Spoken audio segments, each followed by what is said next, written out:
Olá, querido aluno, querida aluna, tudo bem com vocês? Espero que sim, na medida do possível. Meu nome é Antônio, sou professor de Educação Física aqui da Rede Municipal do Paulista e é sempre um prazer receber vocês em mais um conteúdo do Movimento e Ação relacionado à disciplina de Educação Física. E aí a gente está vendo dentro desse conteúdo, né, o conteúdo relacionado às danças de salão, né? A gente já viu aí o forró, a gente já viu a salsa e hoje a gente vai falar de duas danças bem legais aí relacionadas às danças de salão. E qual seria, né? Hoje a gente vai falar sobre um pouco sobre a lambada e um pouco sobre o tango.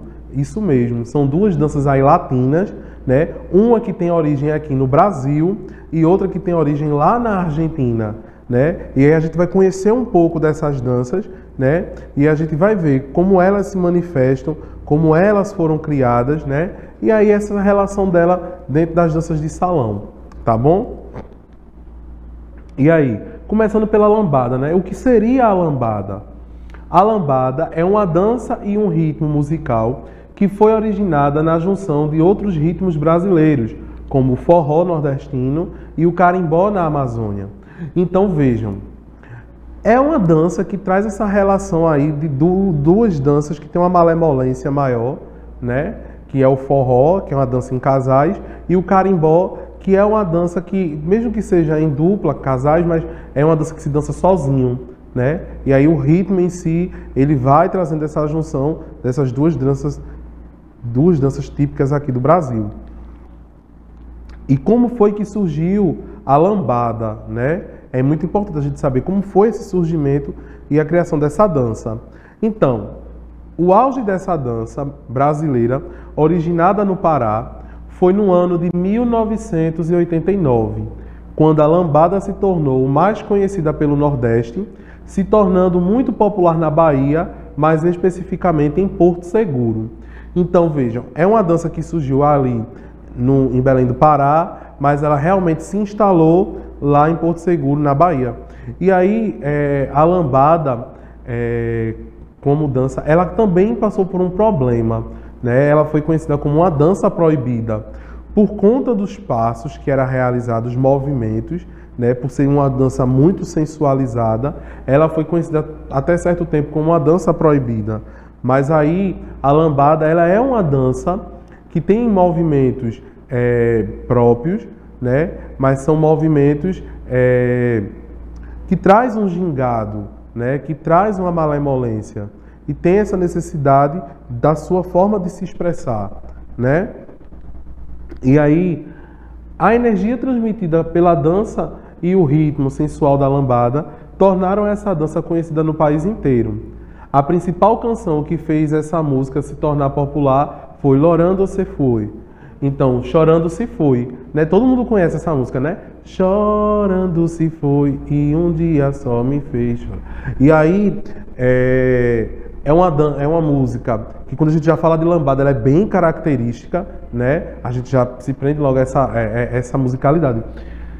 Após a criação desse hit, a lambada migrou do Nordeste e Norte para do país para outras regiões, se tornando popular também em outras partes do Brasil, né? Então, para vocês verem que mesmo que tenha sido difundida essa cultura aí, mas ela foi também transmitida do Norte e Nordeste para outras regiões do Brasil, até também para fora do Brasil, né? Então, a gente já observa aí. A gente às vezes fala tanto das danças de salão de fora do Brasil e a gente às vezes se esquece de falar um pouco daquilo que é nosso, daquilo que é construção nossa, né? No início, as aulas de lambada eram praticadas ao ar livre no meio das praias do Nordeste. A ideia de dançar com um par encantou muitas pessoas que desejavam encontrar um parceiro em meio às festas de lambada. Além das danças românticas, as aulas de lambada são repletas de movimentos complexos, que parecem passos de acrobatas. Então, a lambada tem um passo específico, um passo básico, mas aí dentro da sua execução, os dançarinos, junto com as dançarinas, eles fazem também movimentos de acrobacias, né, na realização desse ritmo. E qual é a característica assim, principal dessa dança, né, para a gente entender como é que ela funciona?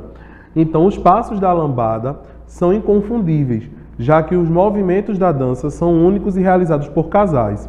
Essa dança necessita de condicionamento físico, pois os movimentos da lambada mexem com a maioria das articulações e dos músculos do corpo de forma simultânea, exigindo bastante esforço físico do dançarino. Então vejam, é uma dança realmente que é bem agitada, ela tem movimentos próprios e a gente tem que ter um bom condicionamento para a realização dela, certo? Porque aí vai mexer com vários agrupamentos musculares e várias articulações, certo?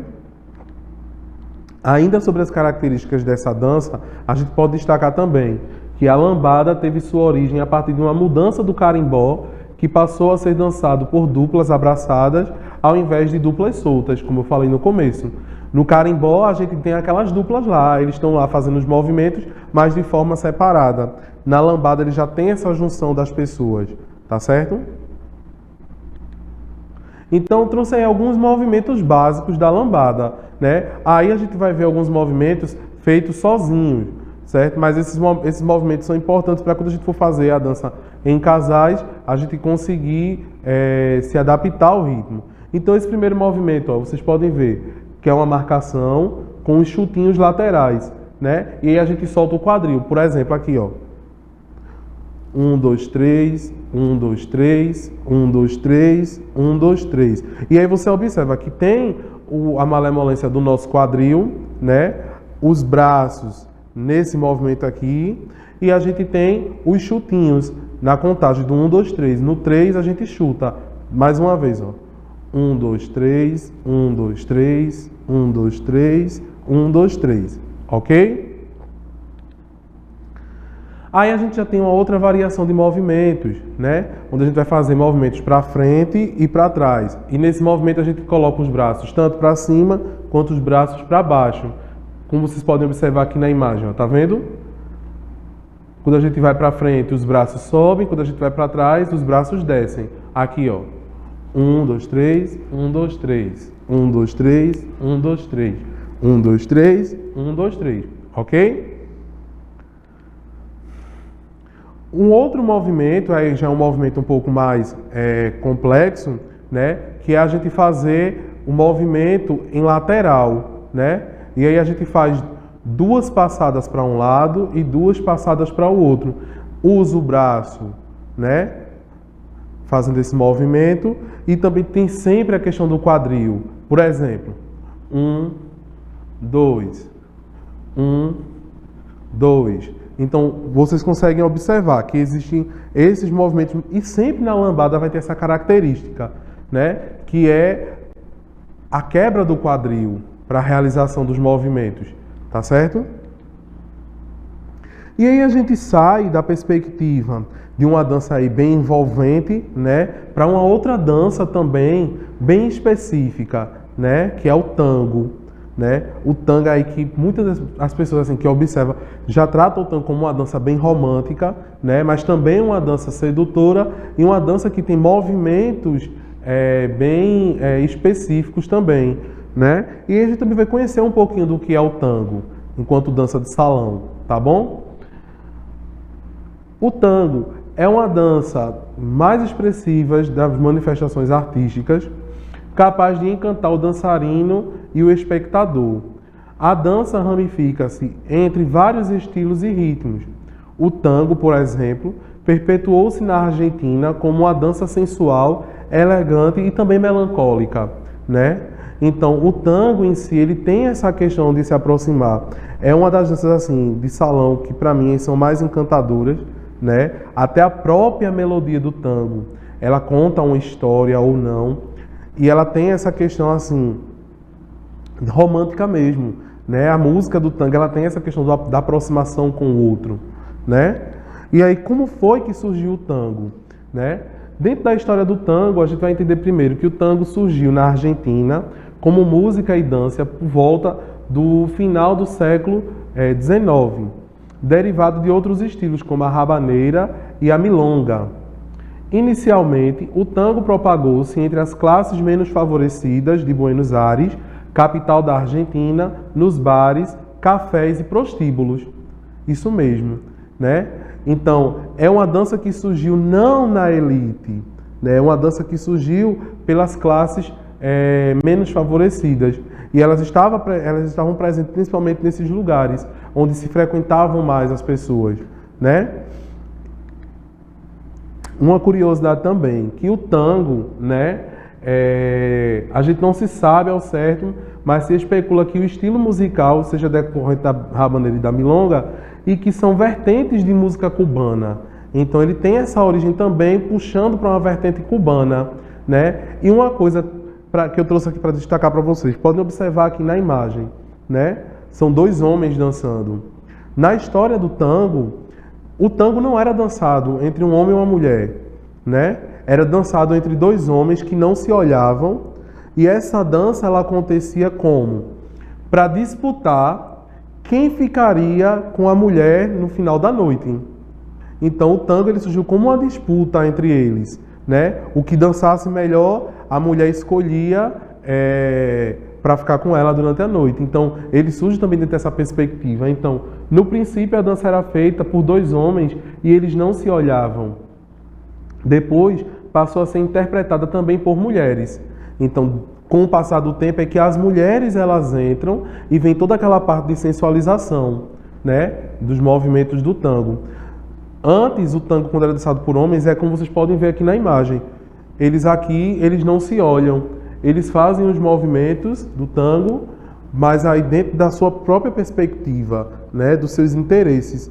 E já com as mulheres não, tem aquela questão da própria vestimenta dela, né, que ela faz aqueles movimentos mais sensualizados, né, tem aquela questão mais romantizada do aproximar do homem e da mulher, da questão do olho no olho, né, então é uma característica bem diferenciada, tá bom? Mas isso aí a gente não pode evitar de falar porque é uma questão histórica, né, e aí a gente estaria apagando uma parte da história, como a gente está observando, que todas as danças ela têm uma construção. Todas as danças elas estão presentes dentro de um processo histórico de uma nação, né? E aí elas acompanham a trajetória histórica daquele lugar. Ainda na questão de como surgiu o tango, né?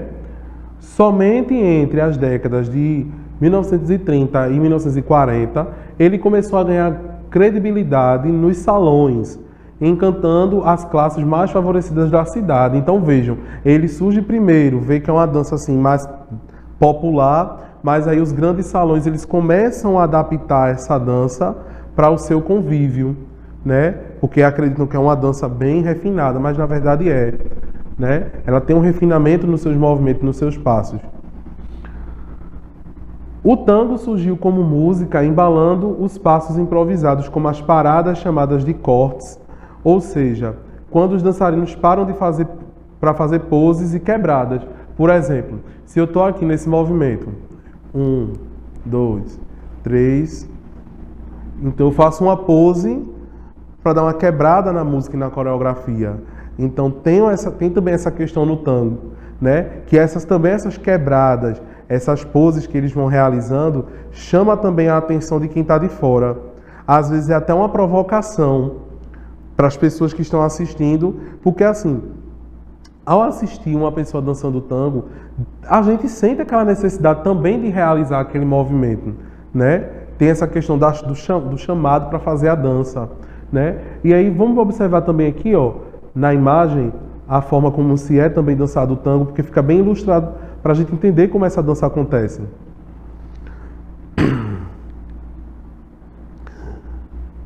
Apenas em 1910, com a difusão dessa arte, o tango passou a ser aceito pela burguesia e a partir de então ganhou os salões. Então aí já começou a pensar a dança de salão como algo mais refinado, né? Algo que a burguesia ela vai aderir para ela, né?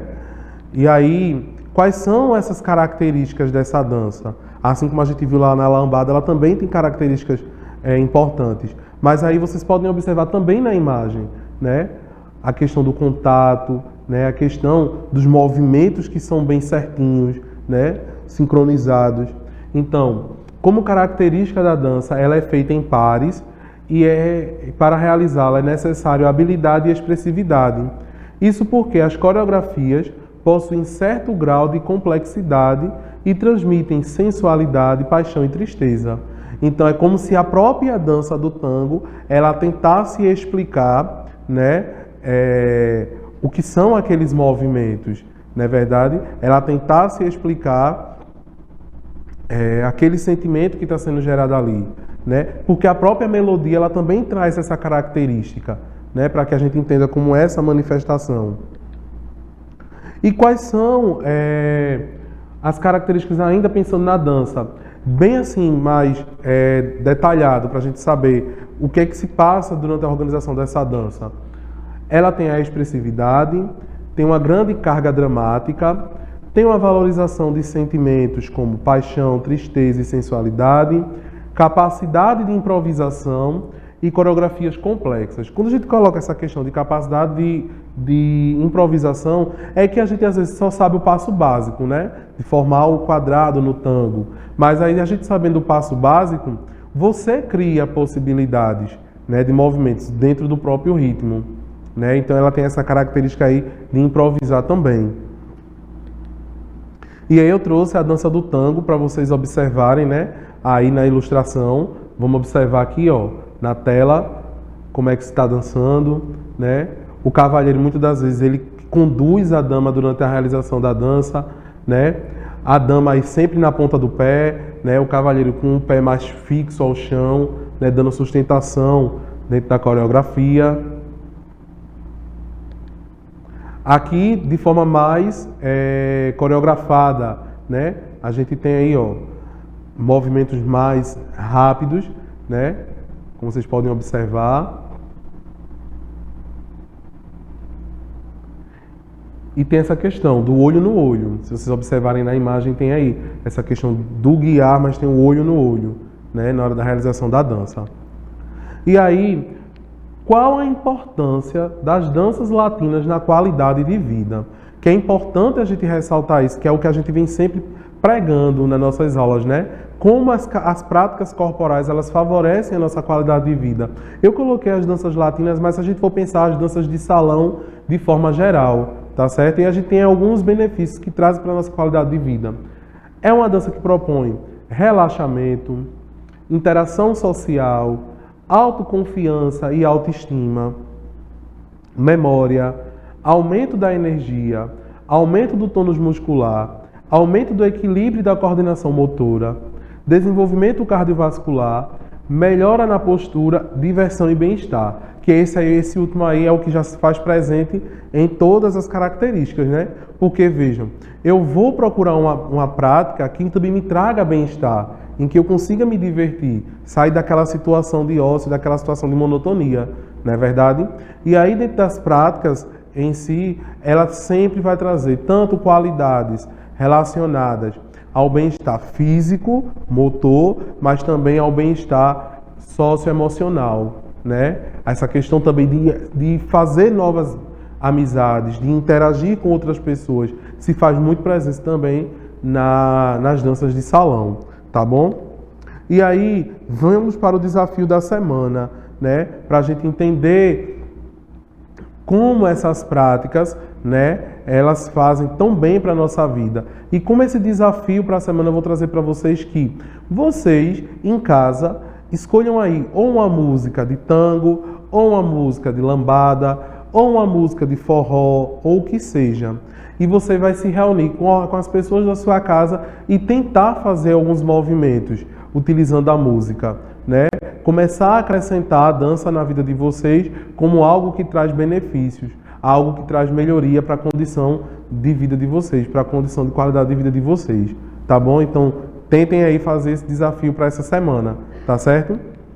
E como reflexão, eu trouxe para vocês que cultive pensamentos bons, rodeie-se de pessoas positivas e fique de bem com a vida. Então é isso aí. Para que a gente tenha uma boa qualidade de vida, a gente tem que ter bons pensamentos, se afastar daquilo que é negativo, certo? E aí a gente também pensar o nosso dia a dia de estar vivendo de bem com a vida, porque aí a gente vai ter uma garantia de um dia melhor, tá bom? Então eu espero que vocês tenham gostado da aula de hoje, tenham entendido o assunto da aula de hoje. A gente se encontra na próxima aula. Um beijo para vocês e até a próxima.